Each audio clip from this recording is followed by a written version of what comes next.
you're in a long-term relationship, you might know that dreaded feeling of starting to feel more like housemates than partners. Well, today we're talking about something so many couples experience but rarely know how to put into words. What happens when the spark fades? Now, not the love, not the commitment, just that feeling of desire, the sex drive, the excitement, the I want you, slowly drifting off. Usually somewhere between stress, Netflix and being absolutely exhausted. Absolutely exhausted. I'm joined by psychosexual and relationship therapist Aoife Drury, who's here to unpack beyond the honeymoon phase, how intimacy and presence actually work, and why foreplay can sometimes be the most pressurised word in the bedroom. Aoife, you're very welcome. Thank you for having me. I'm so delighted to be here. It's great to chat to you. Firstly, can you explain to the audience what you do and I suppose how important your work is? Well, I think my work is very important. So do I. So I'm a psychosexual relationship therapist, which basically means I help people who are struggling with their sex lives kind of more generally. Specifically, that can be individuals, it can be couples. It's great because it is kind of open to interpretation in many ways as well. So the people I see might have a very specific thing that they're coming with. Erectile dysfunction, premature ejaculation, dyspareunia, like pelvic pain. But also people might have childhood trauma, experience of sexual assault. So I do a lot of trauma work with that. And then couples come to me as well for things like what we might touch upon today, such as desire discrepancy. That we have different desire levels, communication difficulties, alongside infidelity or going through fertility treatments. But really, I'm here to be able to be a vessel to kind of support people through their journey, through their challenges, and hopefully allow them to have a better, more enjoyable sex life and therefore relationship. Amazing. Do you find over the last couple of years, more people are coming to you? Are you busy? I suppose is what I want to ask. Yeah. Okay. Yeah, I'm actually really, really busy, and there aren't enough of us psychosexual therapists out there. So I always use an opportunity if anybody wants to train, please do train because we need more of us in this country. And particularly, obviously, COVID was pivotal to us and generally in therapy, but more considered around our sex and relationships too. Welcome to Just Between Us with me, Jennifer Zamparelli, sponsored by Kildare Village. Oh, yeah. Now, this podcast is mostly about fun indoors, but if you fancy a bit of al fresco, why not get out of the house and take a visit to Kildare Village with over 100 boutiques, 60 of which are exclusive in Ireland and 20 new brands to choose from. Visit Kildare Village, shopping that's so Irish. Okay, well, let's get into it today because I'm really interested in this topic. I think it affects so many people. Yeah. I just want to start with the honeymoon phase in the relationship. All is going well and then things start to slow down. So typically, how long is the honeymoon phase? Does it have a timeline? Yeah, the thing is, it is different for different people, of course, and what's going on in your life. But usually we kind of look at around 18 months or so. That excitement, the allure, the kind of discovery of each other, and it gradually fades out. That can change though as well if, say, you move in together sooner than maybe later. Sometimes that can be impacted and how we feel about each other. But also, the things happen in our lives which impact our sex and our desire levels. So that can impact the relationship more generally. But it tends to be about 18 months. That's what they say. Okay. How would you define intimacy?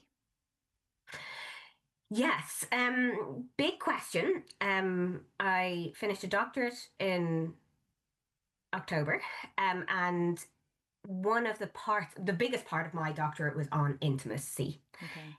The academic research actually gives us about 62 definitions. So it's really broad. So that in those definitions, it includes intimate connection emotional connection, self-disclosure, the ability to really feel and connect with with each other. Equally, sex is a part of, can be a part of that, but it doesn't have to be. So how I define intimacy is a phrase that people might have heard before, which is into me see. Okay. So it's the idea of feeling understood, heard, validated, and sex yet again can be a part of that. Okay. Is this the one of the biggest problems couples come to you with? Problems with, you know, feeling like they're being intimate with each other. Not just in a sexual Mm. sense, but in a day to day sense, because it doesn't just happen in the bedroom. It's our everyday life. But I do find that in all relationships, even relationships with friends, it Yeah. is quite difficult to be present in this day and age with all our distractions, whether it's work and kids or whatever, and our phone Mm. and social media and all that. We're constantly battling being distracted. That must have a huge impact on intimacy.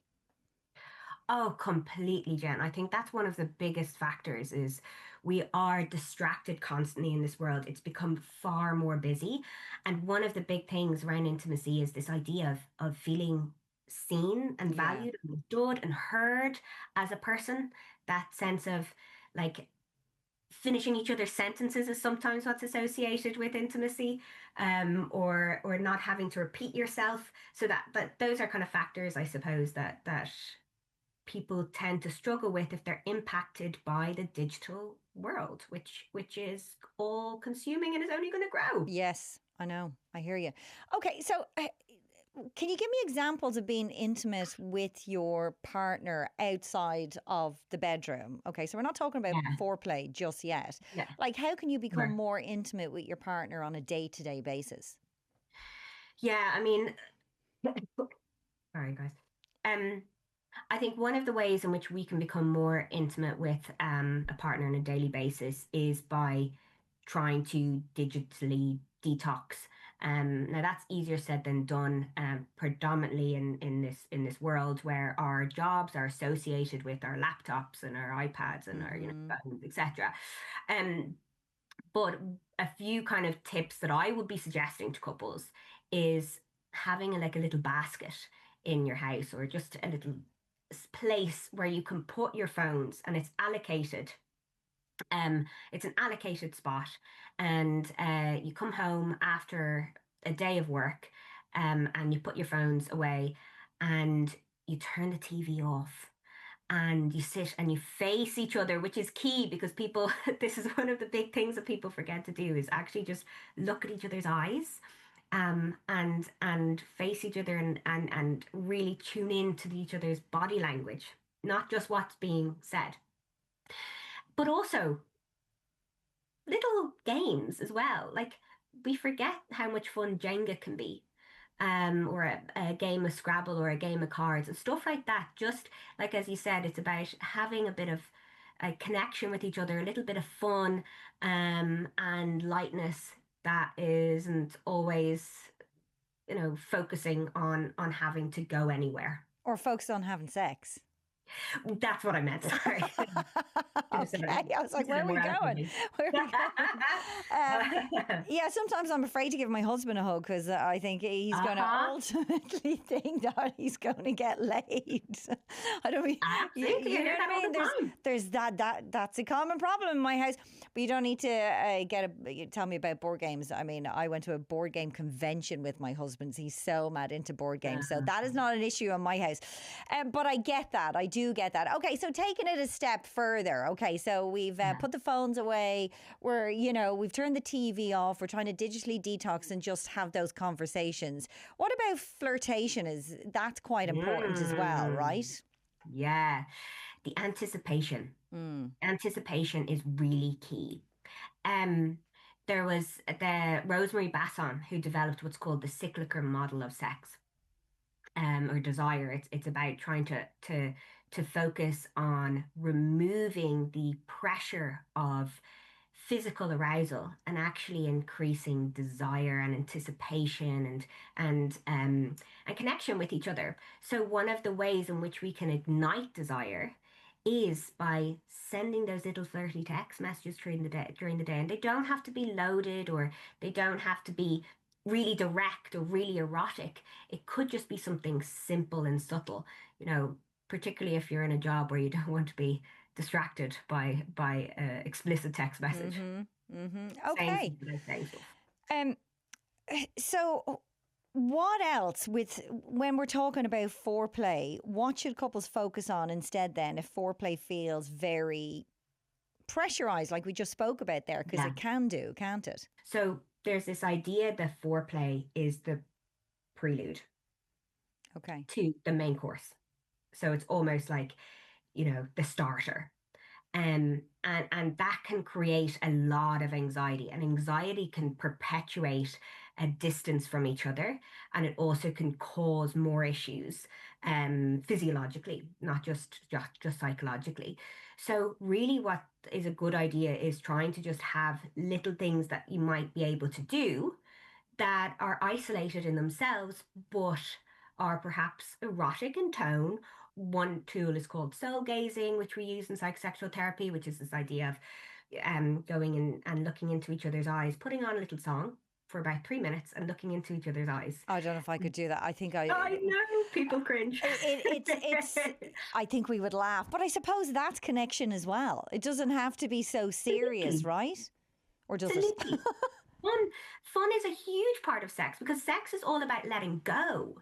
Sex is all Mm. about being together. Sex is all about trying to find ways to just be present um, in your bodies, and laughter is a part of that. Fun is a part of that. I suppose it's a lot easier to send the flirty text or, gaze into Mm, your partner's eyes, with the song playing in the background if the desire is there. But yeah. what if you're in a marriage or a Mm, relationship and the desire has hit rock bottom, yeah. which can happen Yeah. because it's not linear? No. Relationships and intimacy and all that. And No. what if you're in a phase of your relationship where you're like, you couldn't think of anything worse than throwing the leg over? Oh, yeah. What do you do then? What tends to happen is somebody has perhaps become the distancer and Mm. somebody else is the pursuer. And so we kind of have this cat and mouse situation. And so avoidance starts to happen, and the distance yet again just grows and grows and grows. It has to start with communication. A difficult conversation to have, It I would is. say, and I would say it would be quite loaded in a sense that you have to choose your language very, very Oh. carefully, right? Hmm. Yeah, and particularly if it feels like it might be hurtful to the other person, Yeah. if you're losing like attraction, or if you're feeling that there's a discomfort with them for some reason, or something needs to change, and so you have to have a really difficult conversation. But like, that's what relationships are about. That's what intimacy is about. It's about having to have these difficult conversations. And it might be about choosing your words really carefully. Mm. Um and being conscious. So what we would often say is, sit down together, make sure, because what's very tempting is having that glass of wine, or after a few beers or something, and getting up that courage, but really trying to put any alcohol away, TV off, facing each other yet again, and just having to say, this is how I feel. So keeping with the I statements, wearing your heart in your sleeve, but also being accountable to what's happening, and saying, look, without it being critical, this is how I'm feeling. Something needs to change. What do you think we could do together? Even better if you have thoughts around what could help be helpful. And what if someone just doesn't want to have sex and they don't know what the reason is? They don't Yeah. know if it's their partner, if it's them, for whatever reason. Yeah. What does a person like that do? Um, I would definitely be saying, if you're stressed or worried, if it's overwhelming, reach out to a therapist. If you can, because one of the things is it can become a very isolating space to be.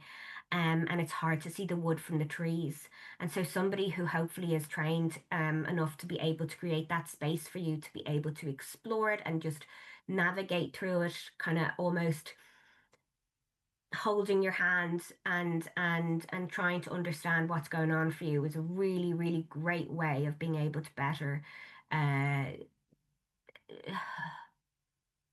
overcome, Yeah. because there's a multitude of reasons that could it can be the case, like whether that's hormonal, um it could be stress, it could be body image, it can be aging as well, of course, that has a phenomenal impact on our body, alongside things like perhaps questioning your sexual identity, which is something that I can have seen before as well, with couples come to me and actually they're one of the parties is questioning their sexual identity, but perhaps hasn't had the understanding or capacity to be able to explore that. And so therapy can allow and facilitate these conversations that might be really difficult on your own.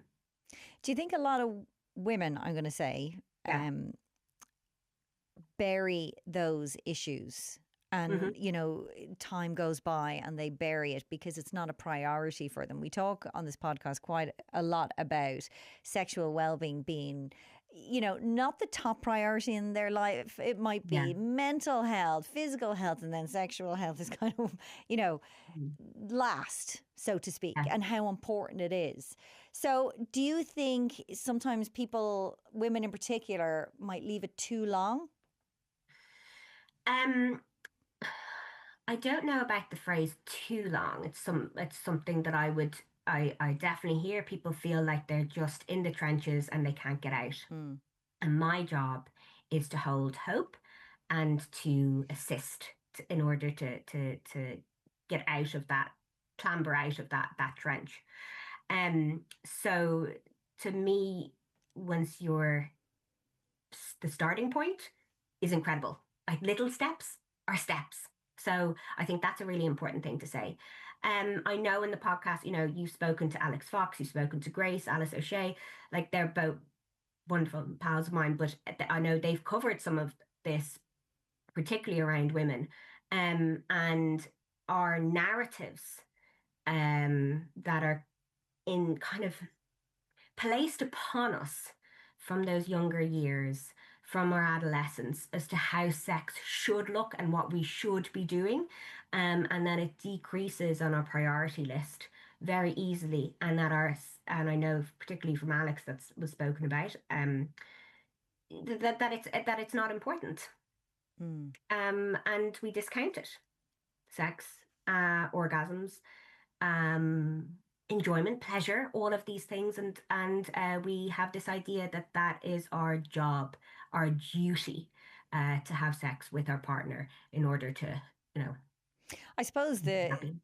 what I've learned, especially doing these kind of chats, is the most important thing is being comfortable and happy within yourself. I mean, the work Mhm. starts with you first. You have to ask yourself those questions. Mhm. You have to sit down with yourself and Mhm. figure out the why before you go to your partner. Would I be right in saying that? If we're talking about desire or foreplay or your libido or whatever, you need Yeah. to kind of have that conversation, difficult conversation with yourself. Would I be right in saying that? Yeah, yeah, absolutely. I think you need to have these conversations and questions with yourself. Um, I often find it's actually probably one of the most common things, like we've mentioned, desire discrepancy, where somebody has a higher desire than the other partner. And if we think particularly around heterosexual couples, that it tends to be the case that the woman is labeled with the lower desire. So common. And what often happens is that somebody comes to me as an individual. The woman comes to me and she says, I'm struggling with my libido. It's a problem. It's causing an issue. I need to fix it. But the what ends up happening is the spotlight is then on her Mm-hmm. to fix it.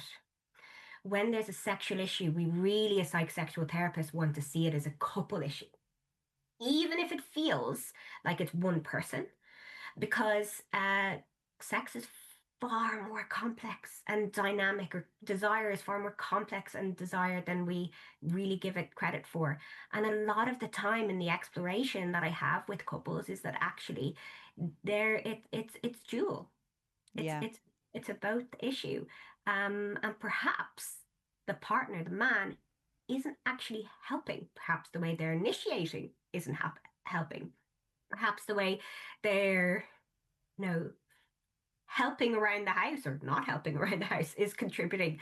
Perhaps the way they're talking to their partner and communicating just generally. So there can be lots of reasons as to why somebody's desire can be impacted, but I often find that it's the woman who takes the Gets blame. the blame. Yeah, I hear that quite a lot as well. Can we talk about love language for a second? Because I Yeah, think that's an important part of it as well. yeah. Because I know my love language is if I come home and the house is clean, if I Oh, come in yeah. from work, if the house is clean, if the dinner's ready, if the kids are fine, like that is, I'm ready. I'm Yeah. literally, I would throw the leg over there and then. Okay. That is my love language.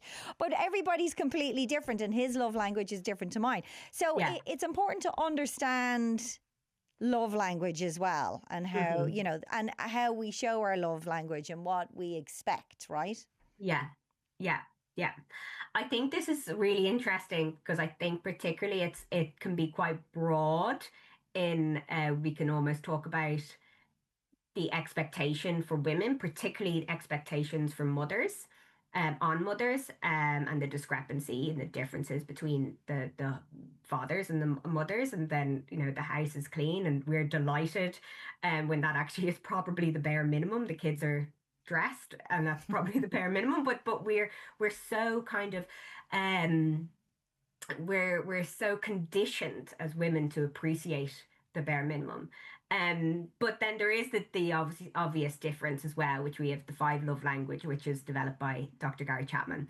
And the five love language is this idea that each of us have a primary love language, and that we have a way in which we demonstrate love. But Okay. sometimes, as you said, that expectation is we're going to be shown that back. Yeah. Um, so the five love languages, I always forget one for some reason, but physical touch, acts of service you've mentioned, Yes. gift giving, words of affirmation, I like that one as well. Yeah. and time, quality time. That's Okay, there you go. That's five. Okay, so that's basically all the love languages wrapped up that's all the in love okay, languages. that's it. Yeah. So figuring out which one is yours.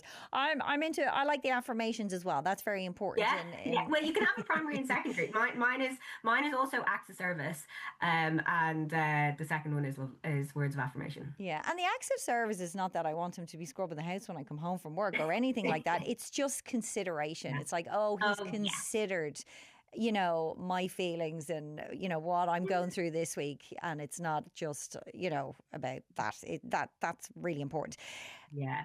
Another thing which can lead to a lack of desire, I find, speaking to a lot of women, especially women who have children, I suppose, or I don't know, even a dog, is the feeling Yeah. of being touched out.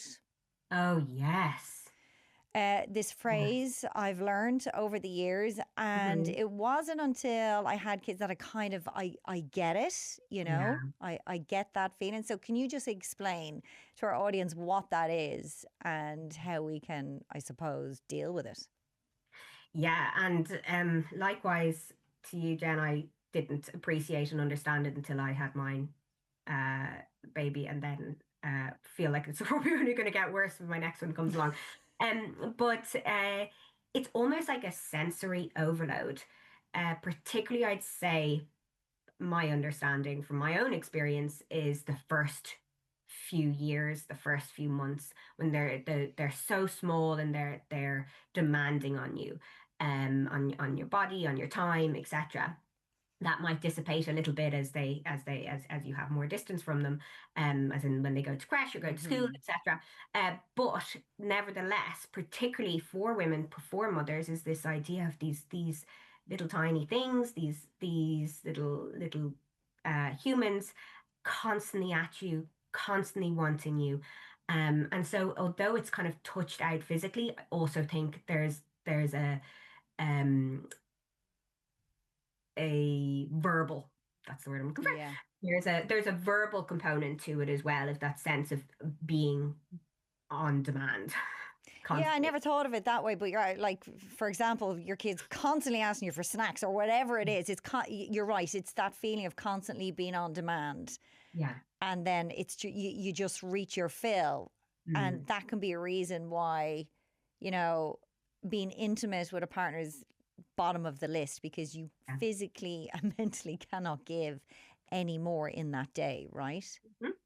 Yeah, and then you have a partner coming home and who wants the hugs and cuddles and kisses or sex, and it just feels like I have not had space to myself. I just need me time. And that can be feeling, it can be a sense of rejection for the other person, even if that's not the intention behind it.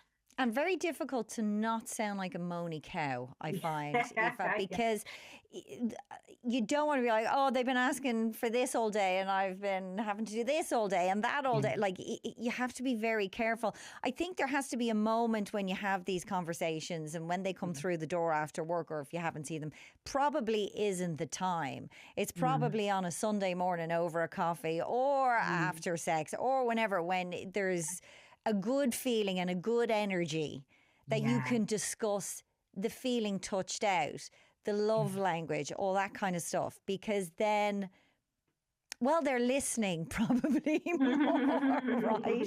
They're Yeah. listening more, and it's more of a conversation rather than a you need to be better or I need this, and because Yes. that can sound quite demanding, I suppose, right?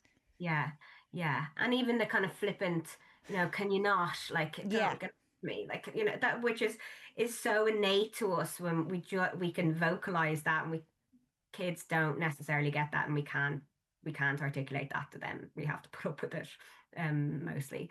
But hopefully you kind of just instinctively after a long day aren't very resourced with eloquent words. that's right. Absolutely. Okay. So listen, finally, your relationship, your desire is on the floor with your partner, but the Yeah. commitment is there, like I said in the beginning. The Okay. love is there. You Mm. want it to work, but you can't get past it. You can't get Mm. over this wall. Before couples go to therapy or go to an Yeah. expert like yourself, Mm. what tips would you give them? How would they get started Yeah. on trying to rebuild that? Yeah. I think the first thing, sorry, I think the first thing that I would be suggesting to couples is trying to have those really honest conversations, which, as we've spoken about, is so hard, and but it can feel really isolating when we don't, and when we further internalize, we only create more distance. So having to have this brave, difficult conversation, will really stand to you, irrespective to the outcome. I think it really can empower us to feel better if we just talk things through as much as possible. Um, so I would say the first thing is the conversation, as I've mentioned, putting your stuff away, maybe even that Sunday coffee, as you've mentioned, phone, TV off, etc. Digital Um, detox, you said. the digital Okay. detox, you said. Yeah. So I'm going to use that more often. And then I would be saying, as well, is being attuned with each other is a really important thing. So when we're looking at attunement, we're just trying to listen, and we're trying to hold space for what the other person is saying. So we're listening to what they're saying, and then we're just trying to paraphrase it back, rather than taking it as criticism, rather than trying to dissect it. Is just initially listening to what the other person is saying. And when you're saying, and when hopefully the person is speaking, is really trying to use your own accountability, and using those I statements. Um, and then what I would be saying is, hopefully that conversation is successful, and you go, yeah, like as you said, Jen, we're going to plan and move forward with this. Is start simple. So particularly sex. So sex is quite a subjective term in itself, because it's different. People might define it slightly differently. But foreplay can be quite loaded. As I've mentioned, it's this idea of starters to main course. So this real, like, maybe penetrative or intercourse, sex. So trying to find little things that you can do instead. So just focusing on touch, touch without it going anywhere. So hand holding, hand massages. What then you could do is massaging each other's backs, get some erotic oils. Yet again, it's not leading anywhere. So you're just starting with touch. And the idea is that you really focus on yourself and what you enjoy, and then afterwards you communicate what you really enjoyed. Not what you didn't enjoy, particularly what you did enjoy. And then I would be saying things like breath work, looking into each other's eyes, which I know is a little bit awkward, but doing breath work together, just breathing, just noticing each other's bodies, like really kind of almost bordering on tantra aspects, but we're not. It's more mindfulness. It's really about just being present. And then I would also be saying things like having a conversation with each other and just finding out what you do really enjoy that elicits an erotic response to you um, during the day. Okay. Mm. Now, last question, I promise. Yeah. People with really busy lives, Yeah. would you recommend scheduling sexy time? Oh, yeah. Would you? I mean, because we're talking about taking the pressure off. Yes. Is that too pressurized, or does it? Because sometimes it works for me, and now if we're really, really busy, we're like, okay, 2:00 Wednesday, whatever. Yeah. And I'm wondering, is that too much pressure for couples, or would you say no? That's a great idea. Schedule. It doesn't have to be sex. It could be just intimacy and whatever. Yeah. And whatever that is. Yeah. I mean, what I would be saying is reframe the scheduling sex part. So this is kind of a debated topic. I'm a believer of yes, scheduling sex, but without that loaded frame of mind. So date night, call it something else. Call it date night. Call it intimacy.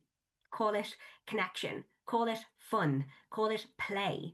Call it something that feels like it doesn't have this idea of yet again. Jenga night. Jenga night. Lovely. Jenga night. Yeah. Netflix okay. and chill. Yeah. but I think it's a good way of, because our lives are busy and it falls by the wayside and things are prioritized above it. And so just trying to find little moments of the day where or a day where you can connect with each other and use a tool like the massaging, or it could be some like the breath work or the soul gazing, or it could be also about finding a toy for yourself. Sex Shop at Shauna Scott is a great website. Finding a toy that you both would enjoy, or individually would enjoy, or it could be like reimagining it, moving it from the bedroom into the kitchen, just creating some sort of difference and creativity with it. Because I do find, if you look, like I'm just going to do it. I'm looking at my calendar, right? Yeah. And there's so much in there with regards to me or my kids. Yeah. You know what I mean? And I suppose it's making space for you and your partner in there as well, and not having that at the bottom of the list. So scheduling some kind of time, just time for each other. Exactly. Yeah.